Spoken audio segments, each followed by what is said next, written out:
President Trump is on his first trip outside the United States since Election Day. It's an ambitious 9-day agenda that started today in Riyadh, Saudi Arabia. The business part of the trip first. The president and Saudi king signing a few agreements, including a 10-year, $350 billion package of economic and defense investments, including $110 billion arms deal that takes effect immediately.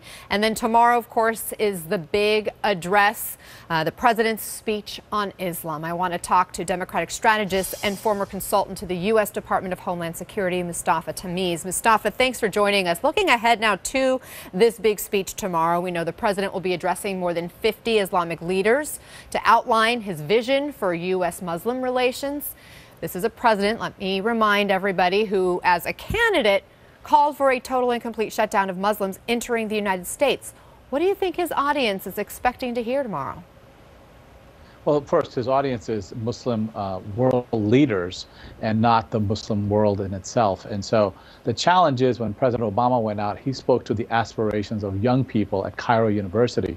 The president is speaking in front of Muslim leaders who happen to be mostly dictators, happen to be monarchs, happen to be authoritarians, and he's leading with a $110 million arms deal. That, I think, is problematic in itself. Why is that problematic?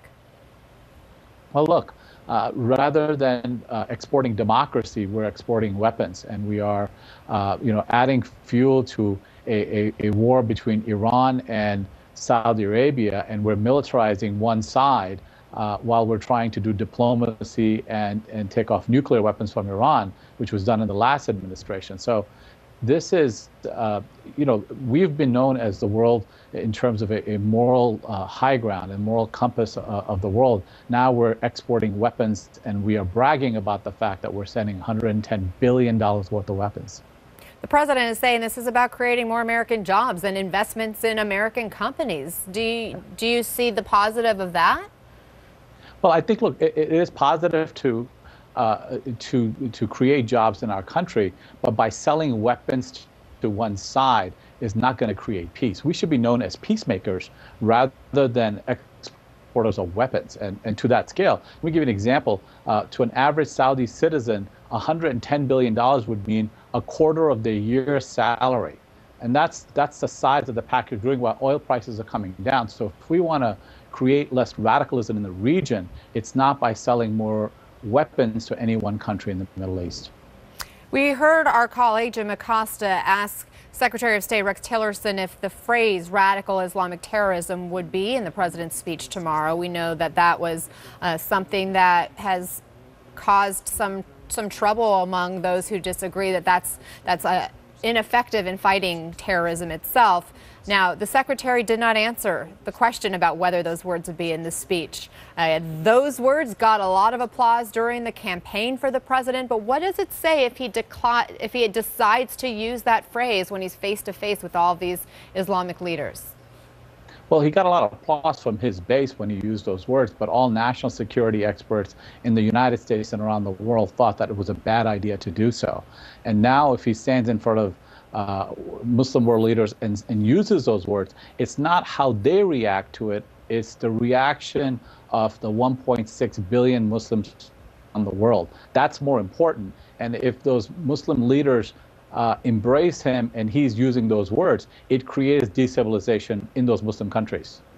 Just very quickly, we've got like 30 seconds.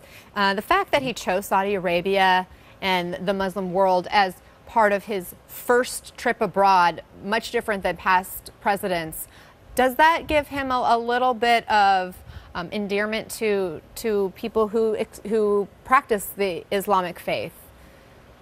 Well, look, I mean, it's not as much as region, but he is embracing a monarchy that has been exporting extremism around the world. That's the second most export after oil. And so it's not that he's embracing the Muslim communities around the world.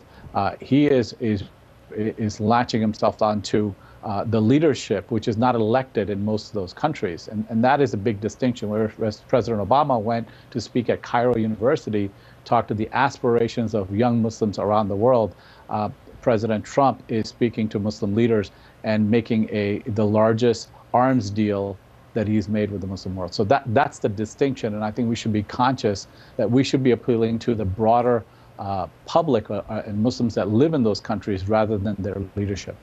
Mustafa Tamiz, I appreciate your time tonight. Thank you. Thank you. The president is no stranger to the art of the deal. In fact, he's had many business dealings in the Middle East and in Saudi Arabia. Why some of today's defense contracts are already raising concerns. You're live in the CNN newsroom.